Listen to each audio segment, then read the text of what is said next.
Hello everybody and welcome to That's Football. What is the problem with Chelsea? I'll tell you the problem with Chelsea. It's the same problem that is with football in general. Patience. There is no patience. I wake up this morning, obviously the big game last night was Arsenal-Man City, but Chelsea losing Dortmund.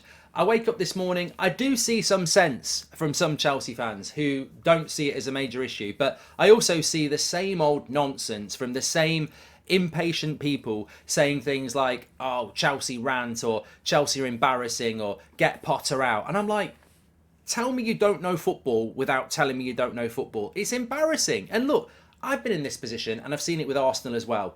There is a time to be angry and frustrated with where your football club is going.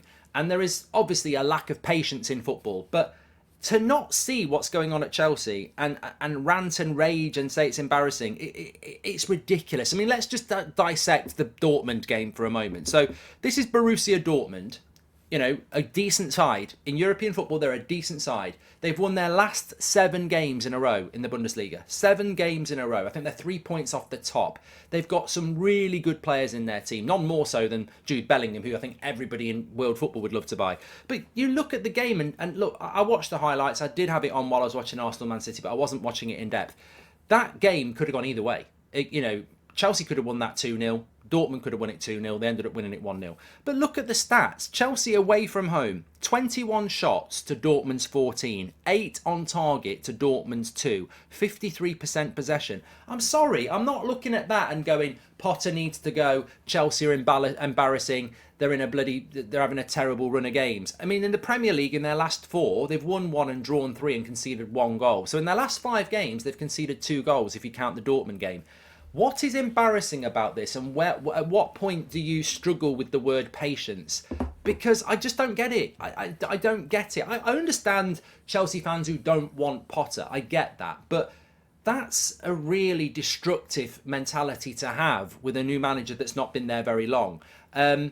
Look, we had it with United. There were some people that didn't want Moyes. They didn't want Mourinho. They didn't want Solskjaer. But they weren't really jumping on those managers until it was very obvious, and the majority certainly didn't. This is not the time to be shouting Potter out, and it's certainly not the time to be picking holes in a way of playing. But you know, to the trained eye, to the people who understand football, there isn't an issue with Chelsea. You are a football club that is going through a huge transition. There is another club that's going through the same thing with the same manager that had them successful, and that's Jurgen Klopp. Potter's a new manager. There is an excuse. He is a new manager. He has had loads of money spent on him in January. He still hasn't had a pre-season. You've still got injuries to the midfield. There is progression, but your biggest problem, and everybody knows it, and I was listening to the radio this morning and somebody called in and they're absolutely spot on as a Chelsea fan, you don't have a striker. You do not have a striker. Havertz is a waste of space. And look, I would question Potter on why he keeps picking Havertz, but probably because whoever else he plays just isn't up to it. I know there's a lad called Fofana, but he's from the Norwegian league and he's a young player. And you can ruin a young player by throwing them into a situation they're not ready for. Havertz is a German international. He's an experienced player and he should be giving more than he is. He's poor. So, and I don't particularly rate Loftus-Cheek in the midfield. I still think you're a bit weak in there. So this team has got issues with it. It's very easy to hide and go, oh, you've spent 300 million quid.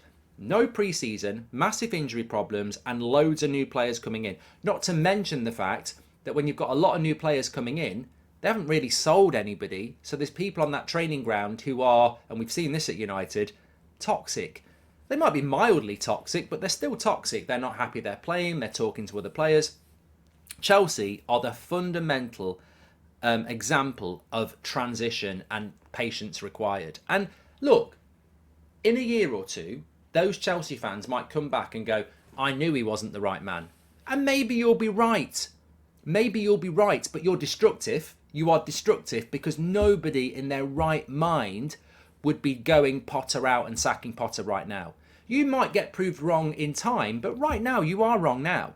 You might get proved right in time, sorry, but right now you're wrong. You don't sack a manager now. You don't spend £300 million 2 weeks ago and then sack your manager. You don't bring a manager in after the summer when he didn't have a pre-season to inherit signings you've just made for a manager you've just sacked and sack the manager again. This has to be a project. There has to be patience. Minimum, he's got to be in charge this time next year. So what are you raging about? What are you ranting about? What are you being destructive about? It's like a child throwing their dummy out. He isn't going to get the sack. He shouldn't get the sack. And you moaning about it is just destructive to your club. It's ridiculous. It's absolutely ridiculous. You may get proved right in 2 years' time, but right now you're wrong. You're absolutely wrong. And he must be given the time and patience to see what can happen. The big question is, why didn't Chelsea buy a striker in January? Because I think if they had a striker of the like of an Osimhen or a Sesko or a Harry Kane or whoever else might be on the market in the summer in January, I think Chelsea would be moving up the table quite comfortably. But Arsenal needed a striker in January. Look at them last night. Nketiah, bless him, should have scored 2 goals. Didn't. It's not easy to get a striker in January. You got João Felix on loan. He ain't a goal scorer per se. An out-and-out goal scorer was clearly not available for Chelsea, and you're going to have to wait for that. So whatever Chelsea fans expect them to do this season, and £300 million is a lot of money to spend, but you will still be without a striker. Doesn't matter how much money you spent in January, you didn't get the striker because you couldn't get a striker. So that's a hole in the team as well. But I think that there's a big chance that they'll beat Dortmund in 3 weeks' time and go through. They shouldn't have lost last night. Potter's right. They needed a bit of luck in front of goal. They needed better finishing. You know, they had way more chances. I just find it really difficult to, as a football consumer, wake up in the morning and look at the abuse and anger towards Chelsea and Graham Potter when I've seen the highlights, I've looked at the stats, and I've gone, what more is the manager supposed to do other than put the Chelsea kit on himself and put it in the back of the net? It wasn't a game where Dortmund dominated them and they were boring. They played well. They're just not putting the ball in the back of the net. Chelsea could have won their last 3 games. They've lost 1 and they've drawn 2. They went to Anfield and they could have won. They just can't put the ball in the back of the net. They're creating the chances, but they haven't got somebody who can score goals. I mean, I don't know whether Lukaku could come back. I don't know. They're that desperate. But defensively, they're on lockdown. They don't concede many goals. I think Thiago Silva this season, brilliant season. I think Badiashiel's come in and done well. You've got Reece James coming back. Ben Chilwell's coming back. They're actually going to get stronger defensively. Enzo Fernandez is a good signing. Look, Adeyemi made him look stupid, but that happens. This ain't FIFA. If and when they can get Conte back and Kovacic back, the midfield gets better. But their constant problem is going to be they don't have someone who can put the ball in the back of the net, and that will continue to be a problem. But I can see a trajectory with Chelsea. I really can. I might get this completely wrong. I know there are some Chelsea fans and non-Chelsea fans who agree with me with this, but I can see an Arteta. I can see that. I can see that growth at Chelsea and development under Graham Potter because he's a football guy and he knows football. And I think they've got the right man at the right time. But I think patience is the key, and I don't think it does anybody any favours when you've got people coming out gobbing off about it's embarrassing, this, that and the other. It's embarrassing you didn't watch the game last night. That's what's embarrassing. It's embarrassing that you can't see that game could easily have been a Chelsea win against the very good Dortmund side. And it's embarrassing that you can't see your big issue is up front, which could not be solved in January. Give the manager time to solve the problems. If he's still playing Kai Havertz up front at the start of next season, then the question needs to be asked, but he won't be doing that. He's trying to build something for the future, and I think patience is important. But patience is not there in football anyway, is it? Let's be honest. Arsenal lose last night. Patience, with the title's gone. Of course it's not gone. A week ago, Man City get charged with 100 FA charges over 9 years, and everyone wants them kicking out the league. Less than a week later, they're brilliant, Man City. They're going to win it 3 times in a row. Everyone's forgotten about that. Patience does not exist. It's one opinion to another opinion. Everyone's got to express an opinion. And it's about patience. I mean, I've had this with United. This morning on the United stand, I said, I think United will get top 4. Loads of our fans have been saying we'll get top 4 for weeks. They're probably going to be right. But for me, it's about that patience to go, we've not solidified top 4 yet.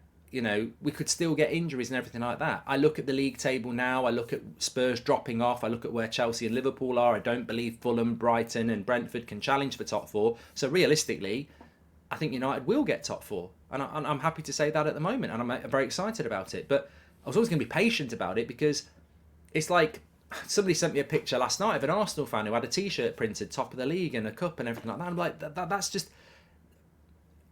lack of patience leads to idiocy. And there is this desire and thirst and hunger to express an opinion one week and then change it the other. They're overrated, they're world class, they're going to flop, they're going to be really good.